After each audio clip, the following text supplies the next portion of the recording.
ஒரு விஜய் ஃபேன்ஸ்லாம் வந்து கொண்டாடுவாங்க அப்படின்னு சொல்லிட்டு நீங்க எதிர்பார்த்திருப்பீங்க. பட் அது உங்களுக்கு ஏமாற்றம். என்ன படத்தோட ரிவ்யூ பண்ண போறேன்னா, டார்க்.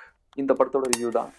இந்த படத்தோட ஸ்டோரி பொறுத்தவரைக்கும், சினிமா துறையில வேலை பார்க்குற ஒரு பையன். அதுக்கான ஒரு முயற்சி எடுத்து, இங்க சென்னைக்கு வந்து ஒரு வேலையில சேருவான். ஒரு வீட வாடகைக்கு தேடி, ஒரு இடத்துல வீடு கிடைச்சிருது. ஹவுஸ் ஓனரா பாக்யராஜ் நடிச்சிருக்காரு. வீட பார்க்குறாரு. அந்த வீட பொறுத்தவரைக்கும் அதுல ஒரு பிரச்சனை இருக்கு. அத வந்து பாக்யராஜ் இதுதான் பிரச்சனை அப்படின்னு சொல்லிட்டு எக்ஸ்பிளைன் பண்ணிடுறாரு. பட் இருந்தாலும் அவருக்கு வந்து வீடு பெருசா இருக்கே, வாடகை வந்து அதிகமா கேட்பாங்கன்னு நெனச்சுக்கிட்டு அவரு வேண்டான்னு சொல்றாரு. இந்த பிரச்சனையிலயும் இந்த வீடு உனக்கு ஓகேன்னா சொல்லு. ரூ. 3000 குடுத்தா போதும் வாடகை. தாராளமா இருந்துக்கோ அப்படின்னு சொல்லிட்டு, அவர் ஃப்ரீடமா வந்து சொல்லிடுறாரு.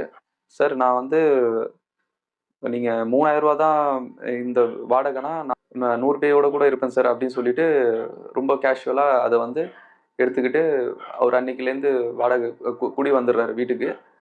வீட்டுக்கு குடி வந்த உடனே பேய் இருக்கிறது அவருக்கு தெரியுது. ஸோ எதனால இந்த பேய் வந்து இந்த வீட்டுக்கு வந்துச்சு? அ எதுக்காக அ இங்க வரவங்கள எல்லாரையும் வந்து தொரத்திட்டு இருக்கு? இதுதான் வந்து படத்தோட ஸ்டோரி. கிளைமேக்ஸ்ல தான் வந்து என்னென்ன ரிவீல் பண்ணியிருப்பாங்க. அந்த ரிவீல் பண்ற ஒரு விஷயம் வந்து நம்மளால ஒரு பக்கம் ஏத்துக்க முடிஞ்சாலும், ஒரு சொசைட்டிக்கு நல்ல ஒரு விஷயம் தான் சொல்லியிருக்காங்க அப்படின்னு ஒரு பட்டு நம்மளால ஏத்துக்க முடிஞ்சாலும், அது போற போக்குல சொல்ற ஒரு விஷயத்த வந்து அதுதான் மெயின் ஸ்டோரி அப்படின்னு சொல்லிட்டு எடுத்துக்கிட்ட ஒரு விஷயம் தான் அங்க தான் வீக்கா இருக்கு. ஸோ ஃபர்ஸ்ட்லேருந்து ஒரு வராங்க. ஒரு வீட்ல பேய் இருக்கு. ஒரு டிமாண்டி காலனிலாம் வந்து ஓகே. அங்க ஒரு பெரிய ஒரு விஷயம் நடந்திருக்கு. அ அதனால தான் வந்து அந்த ராஜா வந்து எல்லாரையும் வந்து இது பண்ணான் அப்படின்னு சொல்லிட்டு ஒரு கதைய வச்சுட்டு, ஸோ அது வந்து நமக்கு எதிர்பாராத ஒரு ஸ்டோரி. நம்ம இதுவரைக்குமே வந்து அந்த மாரி ஒரு பேய் படத்த பார்த்தது கிடையாது. ஸோ அது புதுசா இருந்ததுனால தான், அது நம்மளால வந்து ஏத்துக்க முடிஞ்சது. ஸோ அந்த மாரி ஒரு ஒரு பேய் வீடுனா, அந்த மாரி ஒரு இது எதிர்பார்த்து தான் எல்லா ஆடியன்ஸும் போயிருப்பாங்க கண்டிப்பா. ஸோ அத ஒரு சின்ன ஒரு ஏமாற்றம் வந்து அது இருந்துச்சு. எண்ட் வரைக்கும் கொஞ்சம் த்ரில்லிங்காவே தான் கொண்டு போறாங்க. பட் அது எண்டுல வந்து அதுக்கான அந்த விறுவிறுப்பா எடுத்துன்னு போன ஒரு இது வந்து எண்டுல நமக்கு சாட்டிஸ்ஃபைடா இல்ல. அதுதான் இந்த படத்தோட ஒரு மைனஸா இருக்கு. ஏன்னா நல்ல படம்னா கண்டிப்பா ஆடியன்ஸ் ஓட வைப்பாங்க. இது நல்ல படமா வர வேண்டிய படம் வந்து இது இந்த மாரி ஒரு ஸ்டோரி வீக்கா இருக்கனால சரியா போகல. ஸோ இன்னொன்னு வந்து அ இந்த படத்துல ஒரு எண்டுல சொல்லக்கூடிய ஒரு விஷயம் எ எதனால எனக்கு புடிச்சதுன்னா, ஸோ நெறைய பசங்க வந்து இந்த மாரி தான் கேர்லெஸ்ஸா இருக்கிறது. இன்னொன்னு வந்து இந்த தியேட்டர்ல வந்து உட்காந்துக்கிட்டே பக்கத்துல உட்காந்துக்கிட்டே இல்ல பக்கத்து சீட்ல உட்காந்துக்கிட்டு கத்திக்கிட்டு, ஒரு நல்ல ஒரு சீன் போயிட்டு இருக்கும்போதும் சரி, அத புரிஞ்சுக்கிறதே கிடையாது. அத ஒரு கேலி கிண்டலா பண்ற ஒரு விஷயமா இருக்கும். அந்த மைண்ட் தாட் உள்ள ஆளா இருப்பாங்க. அதுக்கப்புறம் சில பொண்ணுங்கள்லாம் ஏமாத்திட்டு அசால்ட்டா விட்டுட்டு போற ஒரு சில பசங்களா இருப்பாங்க.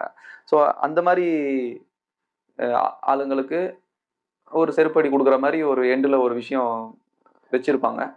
மத்தபடி ஸ்க்ரீன் பிளேயா வந்து எண்ட் வரைக்கும் கொஞ்சம் நல்லா கொண்டு போனாலும், சொல்லக்கூடிய விஷயம் வீக்கா இருக்கனால, இந்த ஒரு படத்த வந்து ரொம்ப நம்மளால ஒரு பாசிட்டிவா எடுத்துக்க முடியல. அப்படி பிஜிஎம், சினிமாட்டோகிராஃபி அப்படி போடு, அப்படி போடு, கில்லி படத்தோட அந்த சாங்க வந்து வரும். அது ப்ளே ஆகும்போதெல்லாம் பேய் வர மாரி, ஸோ அது மாரி அது எதுக்காக பண்ணாங்கன்னு தெரியல.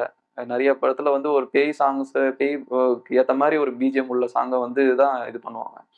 இதுல தேவையில்லாம ஒரு குத்தாட்டம் போற ஒரு கில்லி படத்தோட பாட்ட எடுத்து எதுக்கு தேவையில்லாம யூஸ் பண்ணாங்கன்னு தெரியல. ஸோ அது ஒரு தேவையில்லாத இப்ப கட்டா குஸ்தில ஒரு இதுக்கு பண்ணியிருக்காங்க. ஸோ அதுக்கு அது ஒரு சூழ்நிலை அமையுது ஓகே. பட் அது பெரிய ஒரு இம்பாக்ட்ட கிரியேட் பண்ணவே இல்ல ஆக்சுவலா. ஒரு விஜய் ஃபேன்ஸ்லாம் வந்து கொண்டாடுவாங்க அப்படின்னு சொல்லிட்டு நீங்க எதிர்பார்த்திருப்பீங்க. பட் அது உங்களுக்கு ஏமாற்றம் தான். ஏன்னா அது வந்து தேவையில்லாத ஒரு விஷயமா தான் அங்க அமையுது. பேய் வரும்போது எதுக்கு நீங்க அந்த பாட்ட போடுறீங்கன்னு தெரியவே இல்ல. உங்களுக்கும் இந்த படம் வந்து பார்க்கணும், பார்த்தே ஆகணும். உங்களுக்கு ஒரு சஸ்பென்ஸ் என்னதான் இருக்கு அப்படின்னு சொல்லிட்டு நீங்க பார்க்கணும்னு நினைச்சீங்கன்னா, தாராளமா போய் பார்க்கலாம். பட் ஒன்ஸ் பார்க்கலாம். இந்த ரிவ்யூ உங்களுக்கு புடிச்சிருந்தா லைக், ஷேர், கமெண்ட் பண்ணுங்க. தயவு செஞ்சு லைக், ஷேர் உங்களால முடியலனாலும், சப்போஸ் ரிவ்யூ பிடிக்காம போனாலும், எதனால பிடிக்கலன்னு சொல்லிட்டு கமெண்ட் பண்ணுங்க. படத்தோட ரிவ்யூ கொஞ்சம் லேட்டா தான் கொஞ்சம் நான் போடுறேன். அது புரியுது. பட் எனக்கு இருக்கிற சூழ்நிலை அந்த மாரி. அதனால கொஞ்சம் டிலே ஆகும் சில ரிவ்யூலாம். போக போக அ போக போக கரெக்ட்டா போட ட்ரை பண்றேன். சீக்கிரமாவே ஒரு படத்தோட ரிவ்யூ வந்து போட ட்ரை பண்றேன். அ நீங்களும் அத வந்து ஃபாலோ பண்ணுங்க, தயவு செஞ்சு. சப்போர்ட் பண்ணுங்க. Thank you.